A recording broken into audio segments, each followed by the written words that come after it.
Rocket से दहल गया Israel. किरियात में आईडीएफ हेडक्वार्टर पर हमला।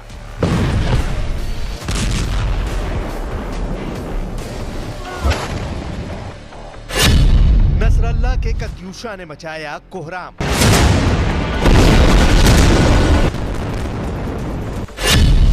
सिनवार के टनल वॉरियर एक्टिव।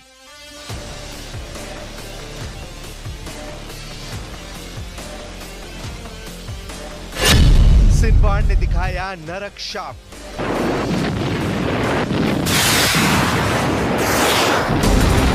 एक घंटे के भीतर 65 रॉकेट धमाके। इजराइल का किरियात शमोना धुआं धुआं हो गया। धमाके हिजबुल्लाह फाइटर्स ने किए। निशाने पर इजराइल का बेस था। कत्यूशा रॉकेट की प्रहार से हिजबुल्लाह ने आईडीएफ के सैन्य ठिकाने को तबाह करने का ऐलान किया है। वहीं इजराइल ने दावा किया है कि हिजबुल्लाह के रॉकेट अटैक को मजबूती से जवाब दिया गया है। ज्यादातर रॉकेट को हवा में ही तबाह कर इजराइल ने आग बुझाने का मिशन भी शुरू कर दिया है। हिजबुल्लाह लड़ाकों के दागे गए रॉकेट रिहायशी बस्तियों में भी फटे हैं।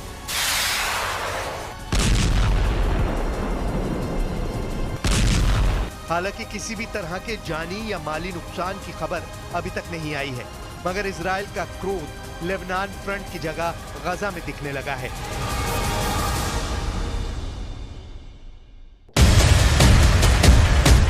गजा में जलते रॉकेट की आंधी थमने का नाम नहीं ले रही।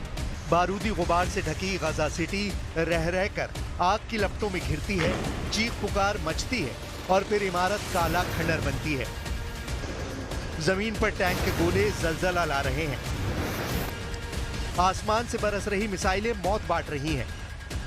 हमास लड़ाके आमने सामने के युद्ध में कहीं टिक नहीं पा रहे, मगर जो युद्ध हो रहा है, दिखाई दे रहा है, ये जंग उतनी भर नहीं। असल लड़ाई जमीन के नीचे शुरू हो चुकी है। सुरंग में बैठे हमास की खूंखार पलटन भीषण पलटवार कर रही है। अपने बिलों से निकलकर हमास के स्लीपर सोल्जर कैसे कोहराम मचा रहे हैं, उसकी बस एक झलक देखिए।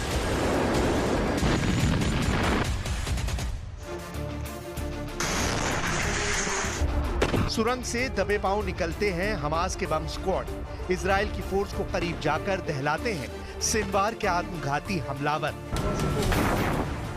इस घातक और विध्वंसक हमले का तोड़ अब तक नेतन्याहू की सेना तलाश नहीं पाई है।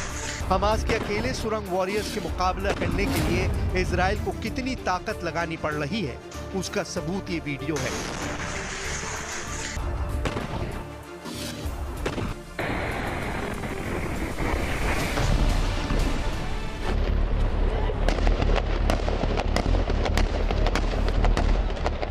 इजराइल फोर्स से घिरा हमास का लड़ाका पत्थरों से बनी इमारत में शरण लेकर बैठा था। उसे घेरने के लिए 1 दर्जन से ज्यादा आईडीएफ सोल्जर्स ने फायरिंग की। वेस्ट बैंक के हेब्रोन में ये भिड़ंत कैमरे में कैप्चर हो रही थी। कई घंटों तक चले शूटआउट में आखिरकार आईडीएफ कामयाब रही, लेकिन एक अकेले हमास के लड़ाके ने दर्जनों जवानों को जोरदार टक्कर दी। इसी तरह उत्तरी गजा में इजराइल के हमले में 6 लोगों की मौत का दावा किया गया है, जबकि हमास को कोई भी नुकसान नहीं हुआ है। शेख जायद टावर्स इलाके में हुई भीषण लड़ाई में आईडीएफ के कई जवानों को जख्मी कर हमास फाइटर्स सुरंग में जाकर आराम से छिप गए। टनल बैटल में हमास इजराइल फोर्स पर भारी पड़ रहा है। इसकी वजह सुरंग में मिल रही ईरान और हिजबुल्लाह का फुल बैकअप है। इजराइल के पूर्व कैबिनेट मंत्री और सैन्य प्रमुख बेनी गैंट्स ने तो नेतन्याहू को ये वार्निंग भी दी है कि सुरंग में बैठे सिनवार का सफाया लगभग नामुमकिन है। अगर नेतन्याहू सही युद्ध रणनीति नहीं बना पा रहे हैं तो उन्हें सरेंडर कर देना चाहिए।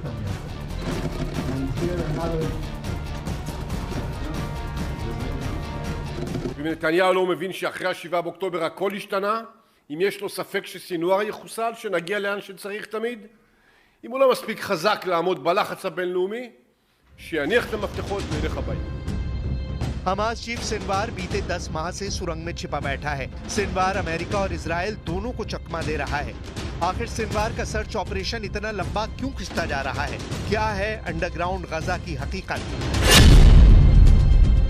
इजरायली हमलों से बचने के लिए हमास ने पूरे गजा शहर में सुरंगों का ऐसा जाल बिछाया है कि दुश्मन उनका ज्यादा कुछ बिगाड़ नहीं पाते हैं। हमास के इस नेटवर्क को गाजा मेट्रो या अंडरग्राउंड गाजा भी कहा जाता है। एक वक्त इजरायली एक्सपर्ट्स ने यह अनुमान लगाया था कि पूरे गाजा में सतह से 15 फीट से लेकर 200 फीट नीचे तक करीब 300 मील लंबी सुरंगें हैं। हालांकि यह आंकलन उस वक्त गलत निकला जब आईडीएफ ने 1500 से ज्यादा टनल शैफ्ट को खोज निकाला। हमास के इसी अंधेरी दुनिया में इजराइल के नागरिकों को बंधक बनाकर रखा गया है। एक एक कर हमास लड़ाके बंधकों को मारते जा रहे हैं, जिससे इजराइल में भारी बखेड़ा मचा हुआ है। हाल ही में 6 बंधकों की मौत के बाद से प्राइम मिनिस्टर नेतन्याहू की मुश्किलें बढ़ गई हैं। देश भर में जारी विरोध प्रदर्शन से नेतन्याहू जहां बैकफुट पर है, वहीं सिनवार अपनी सुरंग से निकलकर नए हमले की प्लानिंग कर रहा है। सिनवार ने सभी सुरंगों के दरवाजों को धमाके का ट्रिगर बना दिया है।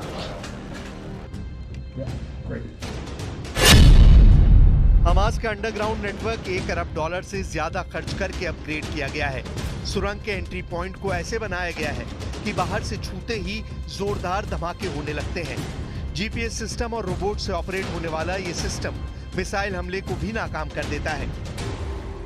हमास की सभी सुरंगें गाजा पट्टी की घनी आबादी वाले शहरी इलाकों में बनाई गई हैं। यहाँ आम नागरिक और ऐतिहासिक स्थल है। हमास की रणनीति भी इलाके पर कब्जा करने या हमलावर को हराने की नहीं है। सिनवार की स्ट्रैटेजी कम से कम वक्त में ज्यादा से ज्यादा नुकसान पहुंचाने की है, जिसके लिए वो इजरायली सेनाओं की पकड़ से खुद को दूर रखने के लिए अपना भेष बदलकर खुलेआम घूमता भी देखा गया है। महिलाओं के कपड़े में गजा की गलियों में घूम चुके सिनवार को आईडीएफ सोल्जर्स पहचान भी नहीं पाए थे। इजराइल के लिए हमास की सुरंग जाल को भेद पाना भी आसान नहीं है। आईडीएफ की गहरी सुरंगों और बंकरों को बर्बाद करने के लिए खास तरह से विस्फोट करने की जरूरत पड़ती है। इस तरह की लड़ाई में सबसे बड़ी चुनौती सुरंगों को खोजने में लगती है और फिर उसे तबाह करने में लगती है, जिसमें अच्छा खासा वक्त लगता है। इसी फासले को हमास लड़ाके अपने हक में इस्तेमाल करते हैं। वॉर जोन में हमास चीफ सिनवार भले ही रौब जमा रहा है, लेकिन अमेरिका ने सिनवार को उल्टा टांगने का एक्शन ले लिया है। अमेरिका ने इजराइल पर 7 अक्टूबर को हमास की ओर से किए गए नरसंहार के आरोपों की घोषणा की है। इजराइल में 7 अक्टूबर 2023 को हुए नरसंहार के केस में हमास चीफ याहिया सिनवार, पूर्व हमास चीफ इस्माइल हानिया, मारवा ईसा, खालिद मशाल, मोहम्मद अल मसरी और अली बराका के खिलाफ आपराधिक आरोप तय कर दिए गए हैं। सिनवार के खिलाफ न्यूयॉर्क की अदालत में सख्त फैसला सुनाया गया है। Today, the Justice Department unsealed charges against Yahya Sinwar and other senior leaders of Hamas for financing and directing a decades-long campaign to murder American citizens and endanger the security of the United States. As outlined in our complaint, those defendants, armed with weapons, political support, and funding from the government of Iran and support from Hezbollah, have led Hamas's efforts to destroy the state of Israel and murder civilians in support of that aim. America में Hamas की top leadership पर कानूनी Hunter चलाने की तैयारी है, लेकिन super power Hamas कमांडरों तक कभी पहुंच पाएगा भी, फिलहाल इसके कोई आसार नहीं दिख रहे। ईरान के समर्थन से हमास फिर से ताकतवर बन चुका है। ईरानी हथियारों से हमास के लड़ाके तुलकरम और वेस्ट बैंक में आईडीएफ को छका रहे हैं। रफा फ्रंट पर हिजबुल्लाह के फुल सपोर्ट ने भी हमास लड़ाकों में नई जान फूंक दी है।